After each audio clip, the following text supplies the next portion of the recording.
오늘 선포될 하나님 말씀의 제목은 바라바의 선택, 나의 선택입니다. 오늘 본문 말씀은 요한복음 18장 39절에서 40절의 말씀입니다. 이 복음서를 읽다 보면 어떠한 사건이나 인물에 관해서 사복음서 모두에 기록된 경우를 우리는 볼 수 있죠. 사도 요한의 증언에 통해서도 볼 수 있듯이 성경에 기록된 인물이나 사건들은 엄선해서 기록되어 있음을 우리는 볼 수가 있습니다. 예수님께서 십자가에 못 박혀 죽으시기까지 이 사건을 지켜보거나 그 자리에 있었던 수많은 증인들이 있죠. 그중 쉽게 드러나지 않는 한 사람을 오늘 여러분 앞에 소개해 드리고자 합니다. 바로 오늘 본문에 등장한 바라바입니다. 예수님께서 십자가에 달리시던 엄청난 사건 현장에 나타나는 몇몇의 주요 인물들이 있는데요. 우리가 반드시 놓치지 않고 가야 될 사람이 오늘 이 바라바예요. 바라바는 예수님 대신에 마치 명절 특사로 통해서 풀려난 사람으로 꼽을 수 있는 사람이죠.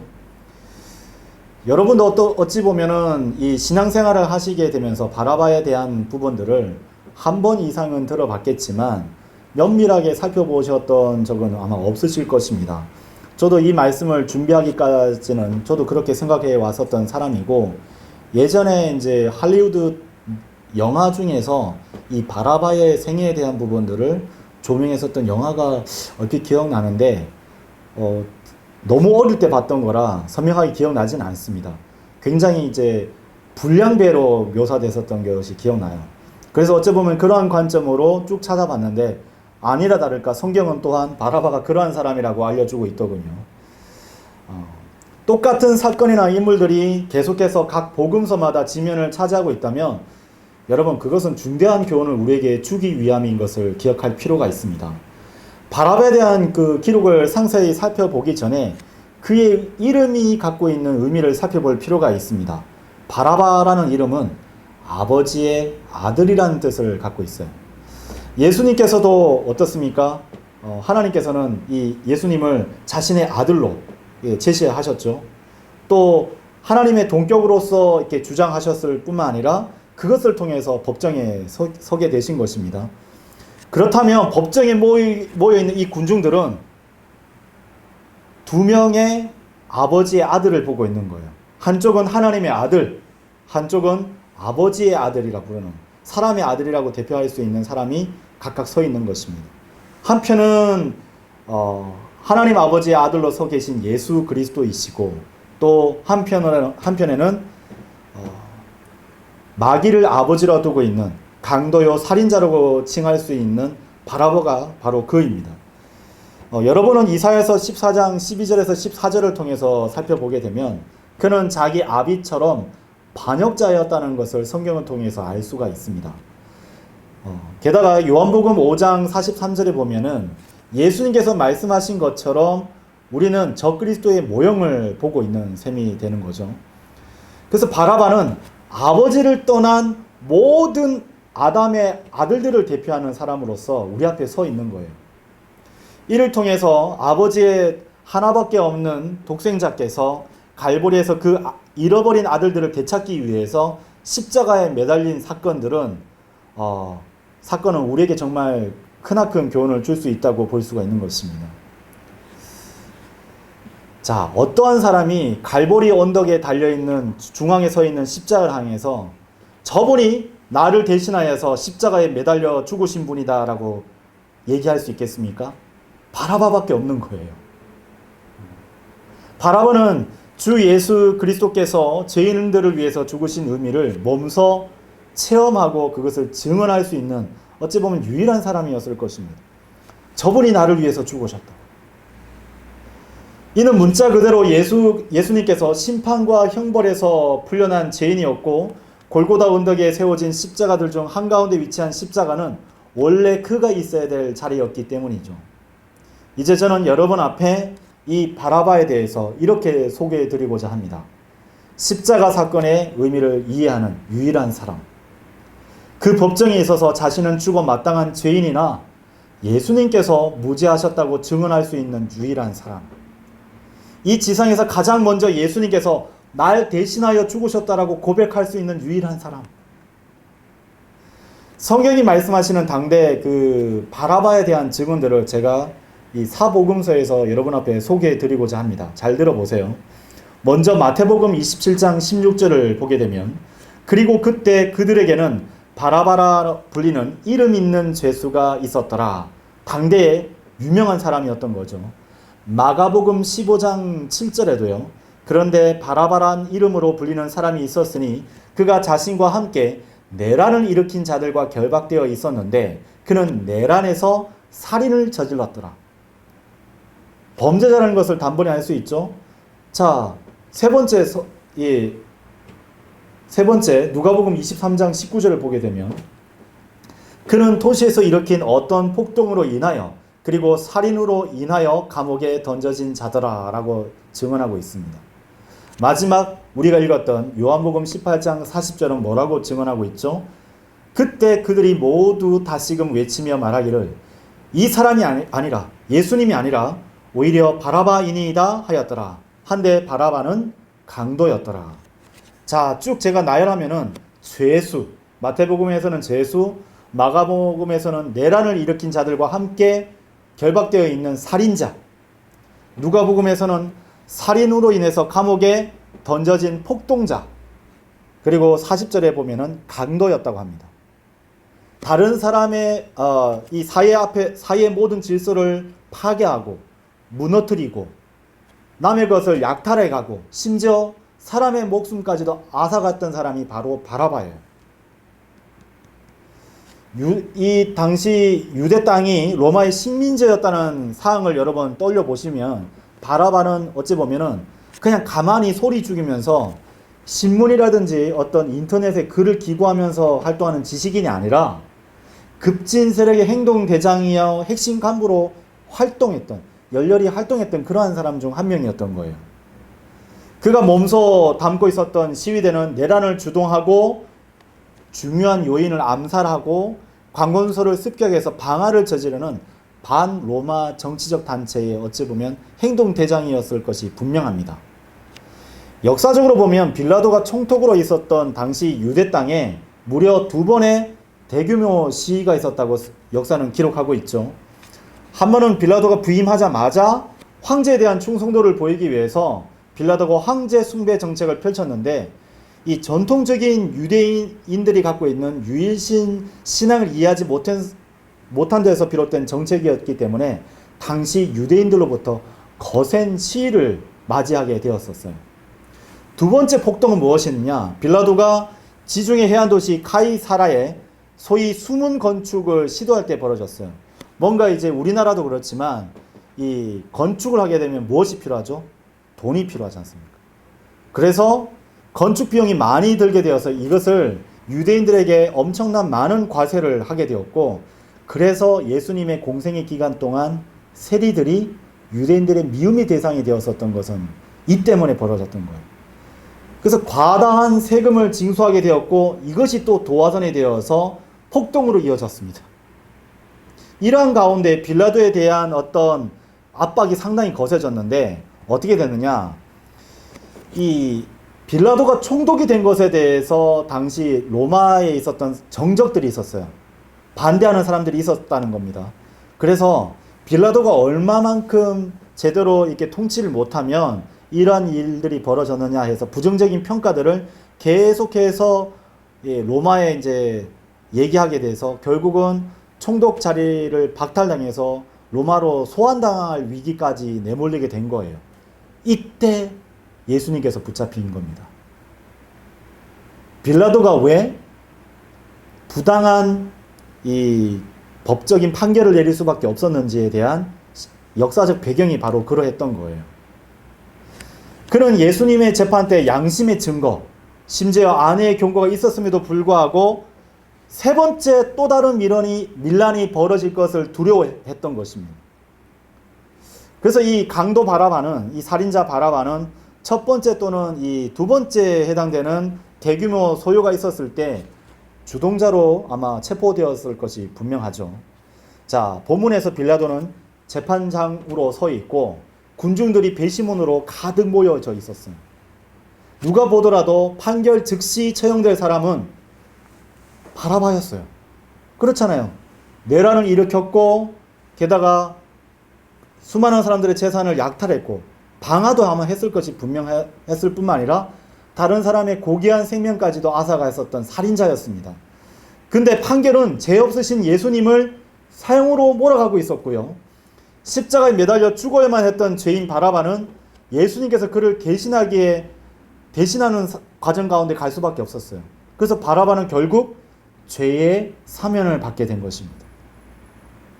성경은 바로 이 바라바, 이 사람의 생사를 놓고 성경에서 무려 3번의 중요한 선택이 있었음을 우리에게 보여주고 있습니다.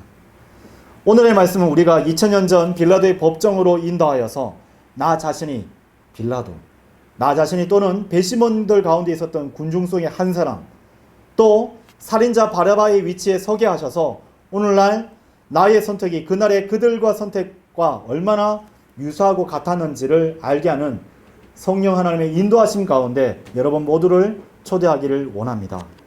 첫째, 우리는 성경에서 빌라도가 바라바를 선택한 것을 바라보게 합니다. 먼저 여러분에게 생각할 수 있는 과제를 드리겠어요. 오늘 성경에서 말씀하시는 빌라도의 선택에 대해서 여러분 각자는 어떠한 정의를 마지막에 내릴 수 있을까요? 여러분 누가복음 23장 13절에서 24절을 보시겠습니다. 누가복음 23장 13절에서 24절입니다.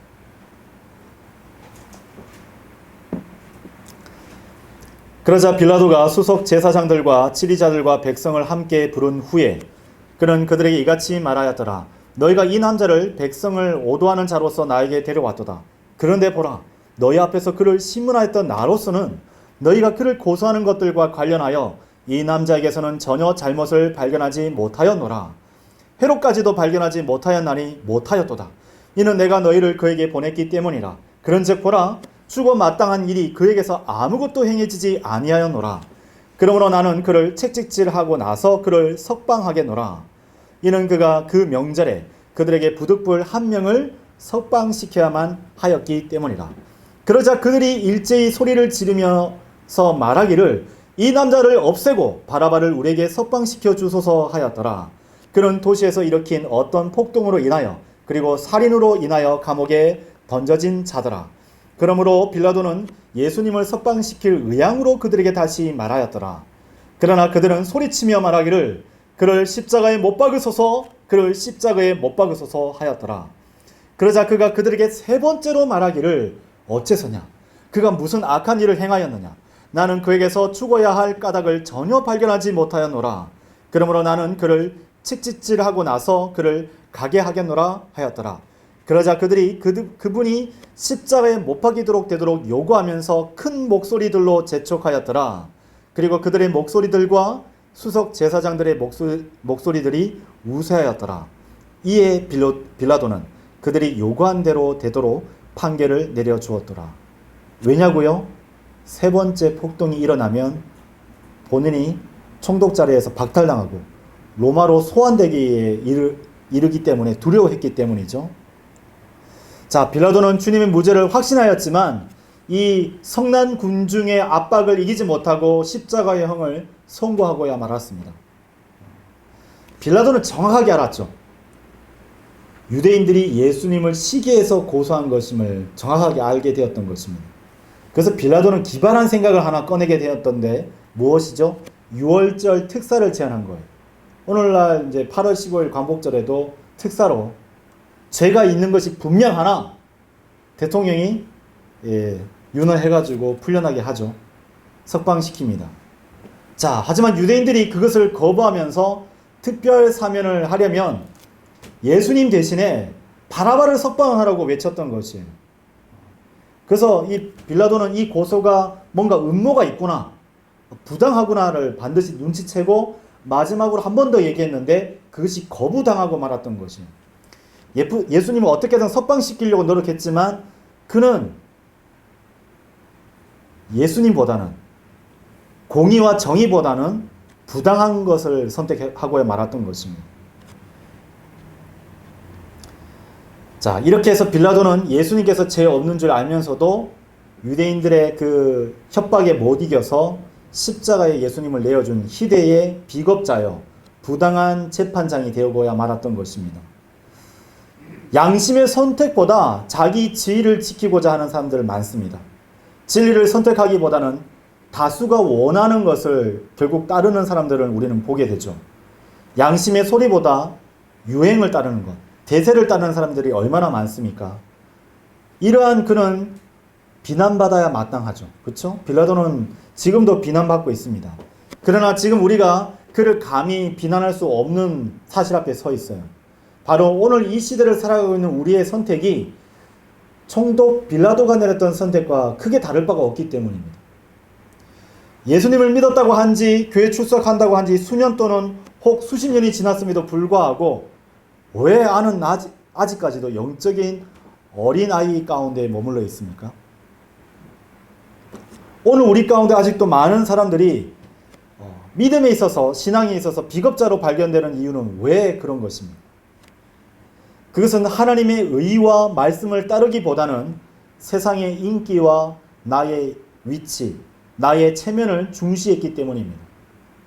보혈로 정결해 주신 자신의 양심과 진리보다 자신 안에 있는 명예를 선택했기 때문이죠.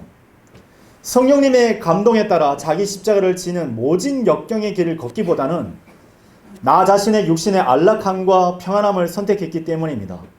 오늘날 이와 같이 하나님의 시선과 판결보다 주변의 시선을 더 의식하고 자신의 체면을 우선시하는 그런 사람들이 얼마나 많습니까? 킹 제임스 성경을 주셨음에도 불구하고, 우리말로 된 바른 성경을 주셨음에도 불구하고 빌라도와 똑같은 선택을 하는 사람이 얼마나 많은지 여러분은 잘 알고 계시죠? 우리는 성경을 통해서 다수가 반드시 진리가 아님을 배우게 됩니다. 소수의 사람들이 의와 진리의 길을 걷게 되면 그 길을 걷는 것은 항상 외로운 것이고 고독한 일임을 여러분 기억하실 필요가 있습니다. 노아의 방주를 떠올려 보실 수 있습니까? 소수인 8명의 혼들만이 구원받았습니다. 소돔과 고모라에서 구출받은 사람은 4사람밖에 없었죠. 그 중에 안타깝게도 한 명의 여인은 소금 기둥이 되고 말았죠. 광야에서 가나안으로 들어간 사람은 2명뿐이었습니다. 바알의 그 예언자들을 대적한 사람은 엘리야 혼자밖에 없었어요. 엘리야가 하나님으로부터 기도를 하였고 하늘로부터 불이 내려와서 제단을 사르는 것을 보게 되었을 때에 그때 이스라엘 백성들이 따랐던 것 뿐이지, 안타깝게도 엘리야 한 명밖에는 그때 등장하는 사람이 없었습니다. 금신상의 경배를 거부한 사람은 3명이 전부였어요. 예수님의 발에 기름을 부인 여인은 여러 명이 아닙니다. 1명밖에 없었어요. 그리고 그녀를 비난한 사람은 누구였습니까? 주님의 제자들이라고 불리는 사람들이에요. 오늘날로 따지면 교회에서 믿음이 훌륭하다라고 평가받은 그 사람들이 예수님의 장례를 위해서 자신의 모든 것을 내어놓았던 그 여인의 희생을 비난하였던 것입니다. 고침을 받았던 10사람 중에 돌아와서 예수님께 감사와 경배를 드렸던 사람은 몇 명이었습니까? 1명밖에 없었어요. 감옥에 있었던 이 사도 바울 곁에 몇 명이 있는 줄 알고 계십니까? 디모데후서 4장 11절에 따르면 누가 1명만이 있었습니다. 우리는 바른 성경과 진리를 붙잡고도 나아가는 용기를 버린 채 내 주변의 사람들의 시선, 그들의 말에 휘둘리게 될 때에 믿음이 변질된다는 사실 앞에 서게 됩니다.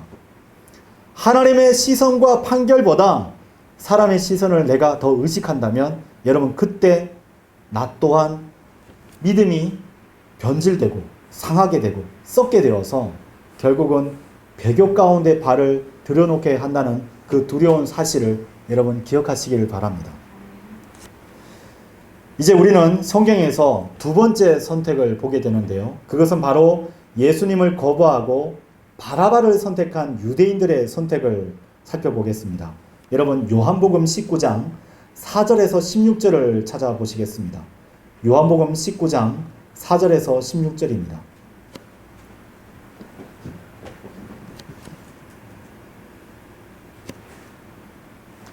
그러므로 빌라도가 다시 밖으로 나갔고 그들에게 말하기를 보라 내가 너에게 그를 앞으로 데리고 오나니 내가 그에게서 아무런 잘못도 발견하지 못함을 너희로 하여금 알게 하려 함이라 하니라. 그때 예수님께서 가시나무들로 된 왕관과 자주색 관복을 입은 채 밖으로 나오셨더라. 그러자 빌라도가 그들에게 말하기를 이 사람을 보라 하니라. 그러므로 수석 제사장들과 관원들이 그분을 보자 그들이 소리 지르며 말하기를 그를 십자가에 못 박으소서, 그를 십자가에 못 박으소서 하였더라. 빌라도가 그들에게 말하기를 너희가 그를 데려가서 그를 십자가에 못 박으라. 이는 내가 그에게서 아무런 잘못도 발견하지 못하기 때문이라 하니라. 유대인들이 그에게 대답하기를 우리에게 한 법이 있으니 우리의 법에 의하면 그는 마땅히 죽어야 하나이다. 이는 그가 자신을 하나님의 아들로 나타냈기 때문이니이다 하였더라. 보세요, 여러분. 이것 또한 하나님 말씀을 가지고 하나님의 아들을 대적한 것입니다. 정확하게 하나님 말씀을 알았더라면 하나님의 아들이 주 예수 그리스도라는 것을 알게 되었을 테죠. 근데 오히려 하나님의 이름으로 하나님 말씀을 가지고 하나님의 아들을 죽이고 있는 것입니다. 8절. 그러므로 그렇게 말하는 것을 빌라도가 듣자 그는 더욱 무서워하였더라. 그리하여 다시금 재판정 안으로 갔으며 예수님께 말하기를 내가 어디에서 왔느냐 하니라. 그러나 예수님께서 그에게 전혀 답을 주지 아니하셨더라. 그때 빌라도가 그분께 말하기를 내가 나에게 고하지 않느냐? 내가 너를 십자가에 못 박을 권세도 있고 너를 석방시킬 권세도 있음을 내가 모르느냐 하니라. 예수님께서 대답하시기를 그것이 위에서부터 너에게 주어지지 아니하였더라면 너는 나를 대적할 어떠한 권세도 가질 수 없으리라. 그러므로 나를 너에게 넘겨준 자에게는 더 크나큰 죄가 있도다 하셨느니라. 그러자 그때부터 빌라도가 그분을 석방시키려고 하였더라. 그러나 유대인들이 소리 지르며 말하기를 자 보세요. 만일 당신이 이 사람을 풀어주면 당신은 카이사르의 친구가 아니니이다. 누구든지 자신을 왕으로 삼는 자는 카이사르를 대적하여 말하나이다 하였더라. 빌라도가 가장 두려워하는 말을 유대인 군중들이 내뱉고 있는 것이에요. 그러므로 그렇게 말하는 것을 빌라도가 듣자 그가 예수님을 앞으로 데려왔더라. 그리고 포장된 길이라 불리나 히브리어로는 갓바다라고 하는 곳인 심판석에 앉았더라. 그리고 그때는 6월절에 속한 예비일이요 제6시경이었더라. 이어서 그가 유대인들에게 말하기를 너희의 왕을 보라 하니라. 그러나 그들은 소리 질렀더라. 그를 없애버리소서, 그를 없애버리소서, 그를 십자가에 못 박으소서. 빌라도가 그들에게 말하기를 내가 너의 왕을 십자가에 못 박으랴 하니라. 수석 제사장들이 대답하기를 카이사르 외에는 우리에게 어떠한 왕도 없나이다 하였더라. 그러므로 그때 그가 그들에게 그분을 십자가에 못 박이도록 넘겨주었더라. 그리하여 그들이 예수님을 데려다가 그분을 끌고 갔더라. 주 안에서 사랑하는 성도 여러분, 예수님께서 예루살렘에 입성하시던 날 예수님을 향하여 열렬히 환영했었던 유대인들을 기억하십니까? 그 기록이 마태복음 21장 5절에서 11절에 기록되어 있는데요. 이 왕의 예루살렘 입성으로부터 오늘 지금 우리가 보고 있는 읽었던 빌라도 법정에서 부당한 재판을 받고 계시는 날까지 며칠의 간격이 발생한 줄 알고 계십니까? 며칠의 간격. 예루살렘에 입성하시는 그 예수님을 향해서 열렬히 환영했었던 군중들은 자신의 의복들을 벗어서 길바닥에 깔아놓고 그리고 나무들에서 가지들을 베어서 그것을 길에 흩어놓은 다음에 이렇게 외쳤어요. 다윗의 자손께 호산나, 주의 이름으로 오시는 분께서 찬양받으시는도다. 가장 높은 곳에서 호산나라고 이렇게 외쳤어요. 그리고 앞서가는 무리들과 예수님을 뒤따르는 무리들이 이렇게 외쳤어요. 이분은 갈릴리 나사렛의 예언자이신 예수님이시로다 라고 선언했던 것입니다. 그래서 온 도시들이 술렁거렸어요. 그리고 이제는 이 사람들이 이렇게 외칩니다. 십자가에 못 박으소서, 십자가에 처형하소서라고 외쳤습니다. 예루살렘 입성으로부터 예수님께서 십자가에 처형하라고 외치는 날의 그 간격은 불과 5일에 불과합니다. 5일 만에 이러한 일들이 벌어졌어요. 이 수석 제사장들과 바리새인들이 유대인들을 선동했다고는 하지만 무엇이 유대인들의 그 마음을 짧은 5일 기간 동안 변화되게끔 만들었던 것입니까? 결론부터 말씀드릴까요? 유대인들은 예수님에 대해서 크게 실망했기 때문입니다. 아, 됐어. 들어볼 필요도 없어. 다 떠나자. 이렇게 외쳤던 거예요. 분명 예수님은 공생의 기간 동안 수많은 사람들의 질병을 치유해 주셨어요. 병든 자를 고치시고 마귀들을 쫓아내셨을 뿐만 아니라 기적과 이적들을 나타내 보이셨습니다. 심지어 수많은 무리들을 먹이시고 입히시는 놀라운 이적들도 나타내 보이셨죠. 그래서 그것을 보자마자 이들은 자신들이 기다렸던 메시아가 분명하다고 확신했던 것입니다. 무엇보다도 가난하고 배고팠던 자신들에게 먹을 것과 그 입힐 것을 채우시는 능력을 보고서도 당장이라도 헤롯 왕과 총독 빌라도를 몰아내고 예수님을 유대 민족의 왕으로 추대할 것을 그들은 믿어 의심하지 않았죠. 그래서 어땠습니까? 오병이어의 기적을 나타내 보이자마자 예수님을 왕으로 받들기 위해서 예루살렘의 당장으로 쳐들어갈 것을 아시고 예수님께서 그들을 피해서 물러나셨던 것입니다. 왜냐하면 그 일이 먼저 일어나서는 안 되기 때문이죠. 하나님의 관점으로 봤을 때는요, 유대인뿐만 아니라 온 인류를 구원해 주시기 위한 구세주로서 예수님을 메시아로서 보내주신 건데, 유대인들의 관점은 그러지 않았어요. 오랫동안 억눌려 지내왔고 모든 재산들을 과도한 세금으로 약탈당하고 있었으며 억울하게 지내왔던 역사 속에서 세계를 제패하는 강력한 지도자가 성경에 기록되어 있잖아요. 온다고 약속되어 있잖아요. 그렇게 갈망했는데 눈앞에 예수님이 떡하니 나타났으니까 당장 이것을 속행하지 않으면 안 되는 거예요. 이런 때 예수님이 등장했으니까 모든 사람들이 틀림없구나, 계속 검증해 봤을 테고 확신했을 것이 분명하죠. 그래서 그들의 생각이 잘 드러났었던 일이 바로 예수님의 예루살렘 입성이었던 거예요. 예루살렘이 어떠한 곳입니까? 헤롯 왕과 총독 빌라도가 치리하는 도시잖아요. 근데 왕이 입성했다라고 선언을 했으니까 이것이야말로 이제 폭동에 가까운 일이 아닐 수 없는 것이죠. 예수님을 민족의 영웅이라고 생각하고 그분을 모시고 나아갔어요. 그런데 보세요. 불과 며칠 만에 빌라도의 법정에 끌려오는 예수님은 한마디의 말도 하지 않았어요. 돌들에게 외치라고 하면 외치게끔 할 수도 있고 모든 권한을 행사할 수 있으며 모든 사람의 눈을 가리게도 할 수 있고 마귀를 쫓아낼 수 있는 권세가 예수님께 있었음에도 불구하고 예수님은 지금 자신들의 눈앞에 매맞고 침뱉음을 당하고 조롱당하고 있더란 말입니다. 얼마나 실망했을까요? 예수님의 손짓 하나에 빌라도와 그의 모든 로마 병사들이 후두둑 이렇게 떨어져 나가기를 바랬는데 예수님은 도살장에 끌려가는 어린 양처럼 묵묵하게 계셨던 거예요. 너무 실망스러웠던 거예요. 그리고 그 실망은 곧 분노로 바뀌게 됩니다. 그 기름이 들끓고 있는 가운데 수석 제사장들과 이 바리새인들은 조용한 성냥개비에 불붙은 조그만 불씨를 하나 툭 던진 것 뿐이에요. 그러자 삽시간에 그 모든 불만들은 분노로 바뀌고 말았던 것이에요.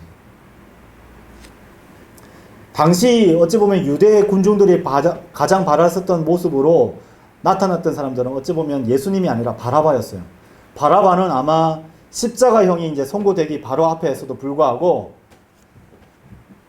로마 이 총독을 향해 빌라도에 향해서도 또 로마 이 병사들 앞에서도 침뱉으면서 완강하게 자신의 몸을 막 흔들면서 폭동을 일으키자고, 우리가 한마음 한뜻이 되면 여기를 뒤집어 엎을 수 있다라고 소리치면서 로마 병정들의 어떤 창 끝에 이 뭉툭한 곳에 아니면은 책짓질에 맞아가면서 야 조용히 못해 라고 이렇게 하고 있는 모습을 보이고 있었을 것이 분명해요.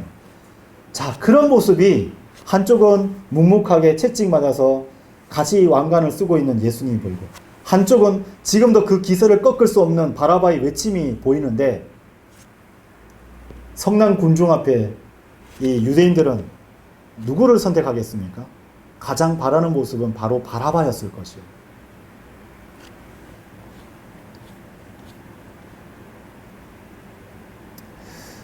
우리들이 이제 교회에 출석합니다. 이 교회에 출석하게 되면 갖가지 이유들이 있죠. 가정의 화평을 위해서, 부부 관계를 위해서, 때로는 우리에게 맡겨진 아들, 딸들을 위해서, 내가 하나님께 복을 받으면 나의 가족뿐만 아니라 사업장과 이웃 또한 복을 받게 될 것이라고, 내 또한 질병을 치유받기 위해서, 여러 가지 또 물질의 축복을 위해서 여러분은 갖가지 이유들로 어쩌면 하나님 앞에 나왔을 것이 분명합니다. 근데 제가 쭉 나열했었던 어떤 그런 설정했었던 어떤 그런 기대들이 또 다른 어떤 믿음의 실현을 위해서 다가왔었던 그런 고난 가운데 이렇게 같이 주어지게 되면 여러분은 어떻게 합니까? 내가 기도를 그렇게 열렬히 했는데도, 내가 이렇게 교회를 위해서 봉사했는데도 그 일이 실현되지 않게 되면 어떠한 마음가짐을 품게 되죠? 주님께 실망하게 되고 결국 신앙생활에 피폐한 가운데 내몰리고 말게 되는 것입니다. 저와 여러분이 예수님을 믿고 교회를 출석하는 이유가 단순히 마음의 평화, 질병에서 고침받기 위해서, 직장에서의 어떤 승진이나 사업의 성공만을 위해서라면 교회 출석을 안 하면서 주변 사람들의 시선이 꺼림칙하기 때문이었다면서 오늘 우리 본문에 나와 있는 군중들 같이 똑같이 하나님 앞에서 외치고 있는 거예요. 불만을 품고 분노하고 있는 것이죠. 예수님 믿었더니 별거 아니더라. 내가 이렇게 기도했는데 그런 일이 일어나지 않더라. 어찌 보면 예수님만 해당되겠습니까? 하나님께서 세운 목자를 향해서도 똑같은 불만들을 품을 수 있죠. 저 사람도 나와 별반 다를 바 없겠구나. 내가 이런 기대를 가지고 있었는데 어쩔 수 없구나. 5일 후에도 그러한 일들이 있었는데 심지어 지역교에 있는 성도들은 오죽하겠습니까? 분명 그 설교자한테 바라는 모습들, 분명히 하나님께 바라는 모습들이 있을 텐데 분명한 것은 무엇이냐? 하나님께서 여러분에게 바라는 모습들이 있다는 것입니다. 여러분이 구원받았을 때 하나님께서는 한 가지 이상의 은사들을 분명히 주셨어요. 근데 아직도 내가 그 은사가 뭔지를 몰라. 그러면 참으로 부끄러운 일이 아닐 수 없는 겁니다. 분명히 하나님께서 그 은사를 주시면서 장사하라고, 내가 올 때까지, 다시 올 때까지 장사하라고 명령하셨는데 여러분이 그것을 통해서도 어떠한 이윤을 창출하지 못하고 있다면 여러분은 지금 성난 군중과 똑같이 예수님을 십자가에 처형하소서라고 외치는 그런 유대인들과 크게 다를 바가 없다는 것이죠. 이제 내 눈에 좋게 보이는 바라바를 선택하시겠습니까? 저 사람이 내가 좀 바라는 모습을 좀 표현하고 있네, 말하고 있네. 그 사람을 따르겠습니까? 아니면 여전히 성경대로 신행하고 있음에도 불구하고 하나님의 성경에 기록된 대로 행하고 계시면서 묵묵히 침묵 가운데 계신 그 예수님을 따르는 여러분이 되시겠습니까? 여러분, 십자가 없이는 영광은 없습니다. 단번에 부흥이 일어나거나 단번에 수많은 일들이 일어나는 것이 아니에요. 성경은 지금 우리에게 올바른 선택을 하라고 권면하고 계실 때에 여러분 모두가 하나님의 마음에 맞는 결정을 내리는 그런 시간이 되시기를 바랍니다. 마지막 셋째로 이 바라바에 대해서 예수님께서 선택하신 것을 보십시오. 여러분 누가복음 23장 25절을 보시길 바랍니다. 누가복음 23장 25절입니다. 그러고 나서 폭동과 살인으로 인하여 감옥에 던져졌음에도 그들이 희망했던 자를 빌라도가 그들에게 석방시켰더라. 그러나 그는 예수님을 그들의 뜻대로 넘겨주었더라. 자, 빌라도는 보세요. 석방되기까지 변호사를 선임한 적이 없습니다. 아무것도 한 적이 없어요. 바라바가 선택할 수 있는 것은 아무것도 없었습니다. 선택의 여지는 없었어요. 그가 그냥 결정된 것은 십자가 처형이에요.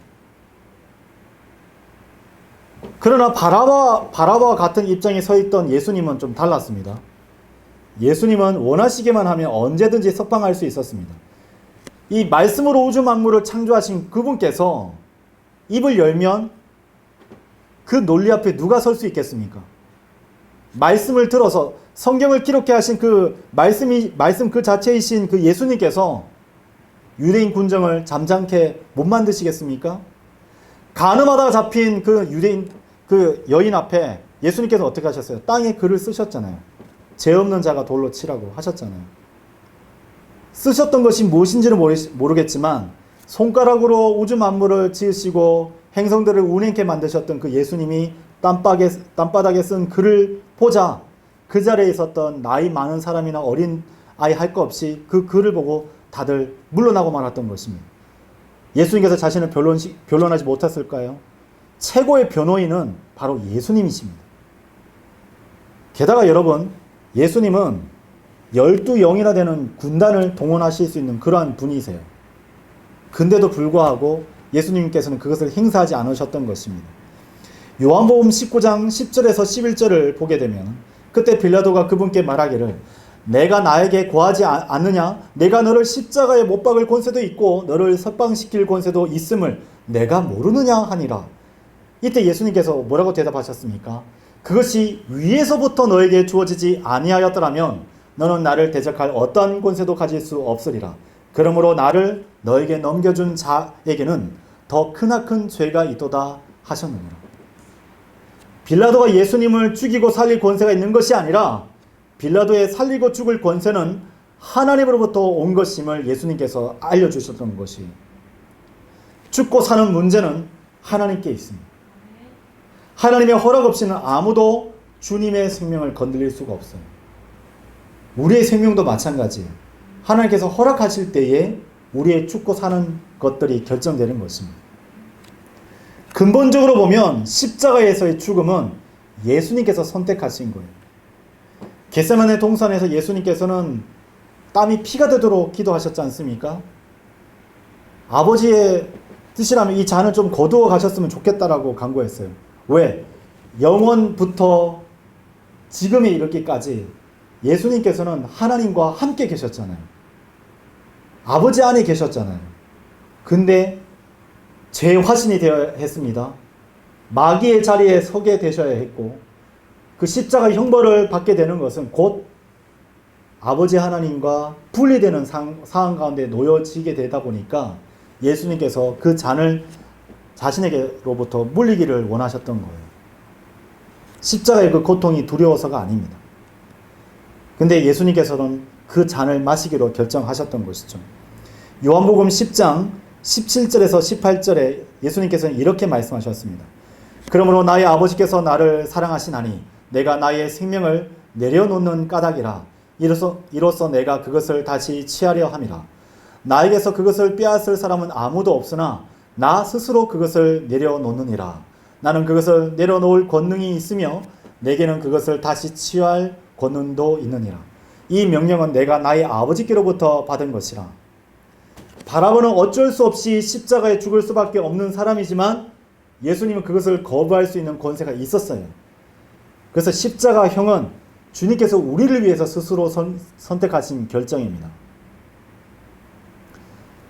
그러하기에 예수님께서는 십자가형 가운데 나아가시기 위해서 자신을 변론하지 않고 묵묵하게 계셨던 것입니다. 바로 저와 여러분을 위해서. 주님이 원하시기만 하면 변론을 통해서 석방할 수 있었지만 혹 빌라도가 석방시키지 않아도 12군단이나 되는 천사를 통해서 십자가에서 내려놓고 온 인류를 심판할 수 있었음에도 불구하고 그리하지 아니하셨던 것은 기꺼이 저와 여러분을 위해서 쓴 잔을 마시신 것이죠. 그렇다면 바라바는 누구 때문에 살아나게 된 것입니까? 유대 백성들의 지지와 선택 때문에? 아닙니다. 예수님께서 바라바를 선택하신 거예요. 예수님께서 바라바를 위해서 기꺼이 자신의 생명을 내려놓으신 것이, 그래서 그가 살아난 것입니다. 자, 바라바를 다시 한 번 더 떠올려 보십시오. 바라바는 모든 인류를 대표하는 죄인이에요. 예수님께서 그를 위해서 대신 죽기로 결정하셨기 때문입니다. 예수님께서 바라바가 마땅히 있어야 될 그 죽음의 자리에 서신 것, 그를 대신하여 죽으신 것, 십자가에 달리신 것은 마땅히 사형에 해당되는 죄를 지으며 살아온 저와 여러분을 대신하는 자리에 서 있는 것을 나타내 보이신 것입니다. 주님께서 이 땅에 오신 목적을 선포하신 그 생생한 음성을 여러분 들어보십시오. 이는 인자가 섬김을 받으러 온 것이 아니라 오히려 섬기러 왔고 많은 이들을 위하여 자신의 생명을 하나의 속량값으로 주려고 왔기 때문이라. 마가복음 10장 45절의 말씀입니다. 십자가는 바라바를 대신해서 저와 여러분을 대신하여 온 인류를 대신하여 예수님께서 스스로 취하신 자리임을 여러분 기억하시고 그것을 선포하는 여러분이 되시기를 바랍니다. 이 설교의 결론을 맺겠습니다.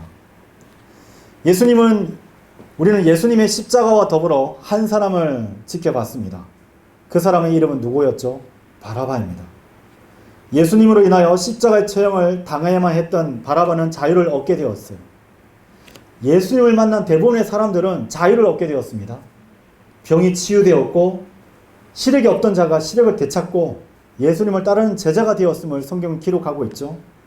간음하다가 현장에 붙잡힌 여인도 좌절하지 않고 살았음을 우리는 성경 기록을 통해서 볼 수가 있지 않습니까?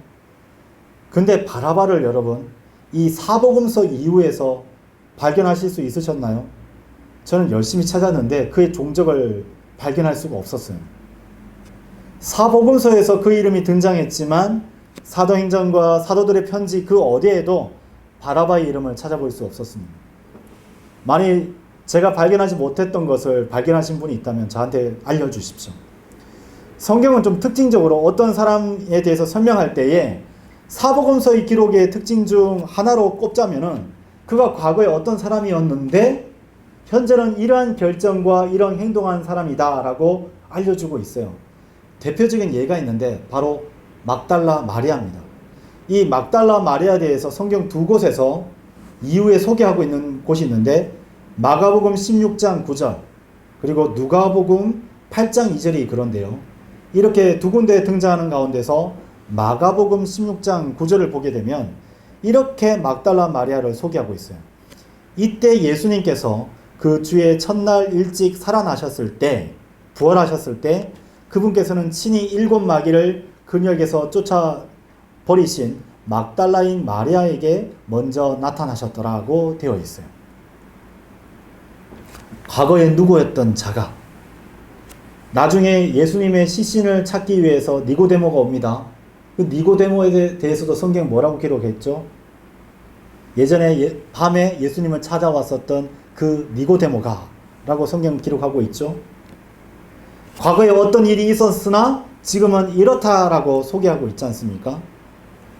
그렇다면 사도들에게 있어서 바라바는 정말 유념해서 보고 기억을 반드시 할 수밖에 없는 그런 인물이에요.